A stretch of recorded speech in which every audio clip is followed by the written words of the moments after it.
આજે હું બનાવીશ મા દીકરાની રસોઈ ચેનલમાં ગુજરાતી દાળ ભાત. દાળને મેં બાફી લીધી છે, ટામેટા નાખીને એકદમ રસ થઈ જાય ને એ રીતે બાફી લીધી છે. અહીંયા મેં લીધું છે તેલ ગરમ થઈ ગયું છે. એમાં મેં નાખ્યું છે આખો ગરમ મસાલો, તેજપત્તા, લાલ મરચા. આપણે અહીંયા લીધું છે ઝીણું કાપેલું લસણ અને ઝીણી કાપેલી ડુંગળી. હવે આપણે આને હલકું એવું ચાતડી લઈશું. હવે આપણે આમાં નાખશું મીઠા લીમડાના પાન. હવે આપણે નાખશું વાટેલા આદુ અને મરચાં. અહીંયા મેં તીખી મરચી લીધી છે. આપણે મરચીને હલકી એવી સાતળી લઈશું. હવે અહીંયા આપણે થોડુંક નાખશું નમક.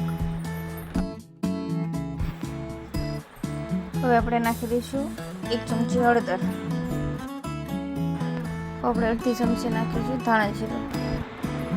હવે આપણે બધો જ મસાલો ધીમા ગેસ ઉપર ચેકી લઈશું.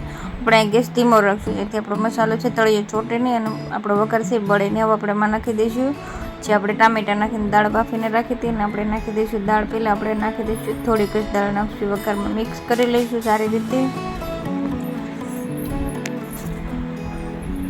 હવે આપણે નાખી દઈશું આ બધી વધેલી દાળ. આપણે અહીંયા ધ્યાન રાખીને ધીરે ધીરે નાખશું. આપણે ગરમ દાળના ચાટા ઉગશે.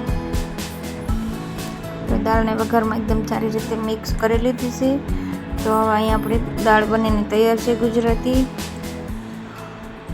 હવામાંથી ઉપર નાખી દેવું ઝીણું કાપેલું ટામેટું. આ ઉપરથી ઝીણું કાપેલું ટામેટું મને બહુ જ ગમે છે. આપણે એને લીધું છે ઘી વઘાર કરવા. ઘી ગરમ થઈ ગયું છે. આપણે એમાં નાખીશું ચપટી હિંગ.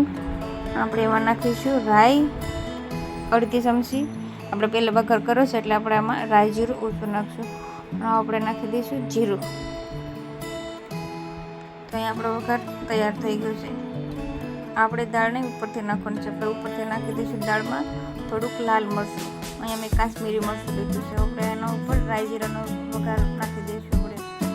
આપણે તો જો આપણી ગુજરાતી દાળ બનીને તૈયાર છે.